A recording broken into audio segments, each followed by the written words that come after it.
রবিবার ছিল ধূপগুড়ি গাদং ১ নম্বর গ্রাম পঞ্চায়েতের কাজীপাড়া সমবায় কৃষি উন্নয়ন সমিতির নির্বাচন। মোট ৯টি আসনে শান্তিপূর্ণভাবেই হয় ভোট। রবিবার সন্ধ্যায় গণনা। ৯টির মধ্যে ৭টি আসনেই জয়ী হয় বিজেপি প্রার্থীরা। রবিবার রাতে বাজি পুড়িয়ে গেরুয়া আবির খেলায় মেতে ওঠেন বিজেপি কর্মী সমর্থকরা। মোট ৯টা আসনের মধ্যে ভারতীয় জনতা পার্টি এখানে ৬০টা আসন জয়লাভ করেছে এবং এখান থেকে শুধু পথ দেখানো না, সারা বাংলাকে পথ দেখাচ্ছে একটাই কারণে, যে শাসক দলের যে অবস্থা আজকে ৯টায় ৯-০তে পরাজিত হয়েছে। এখানে শাসক দল আজকে নির্মূল হয়ে গেছে। তৃণমূল কংগ্রেসের একটা আসনও তৃণমূল জিততে পারেনি।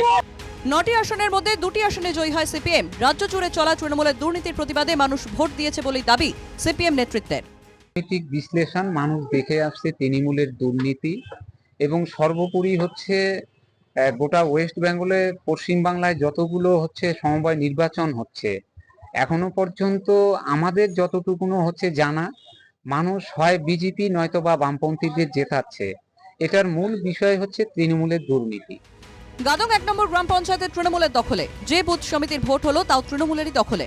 কাজীপাড়া সমবায় সমিতি আগে তৃণমূলের দখলেই ছিল, তবে এবার সমবায় কৃষি উন্নয়ন সমিতির ভোটে শূন্য হাতে ফিরতে হলো তৃণমূলকে। রামবাগ যেখানে জোট সেখানে হারটা স্বাভাবিক, কিন্তু তারপরে আমরা লড়াই দিয়েছি। ওটা সিপিএম এর একটা শক্ত ঘাঁটি ছিল, যারা মেম্বার তারা সিপিএম এর ছিল, এখন কনভার্ট টু বিজেপি। সেখানে অলিখিতভাবে দুজনের মধ্যে জোট হয়েছে। যে এলাকার শাসক দলের অধীনে সেই এলাকায় সমবায় সমিতি নির্বাচন খাতা খুলতে না পারায় প্রশ্নের মুখে তৃণমূল।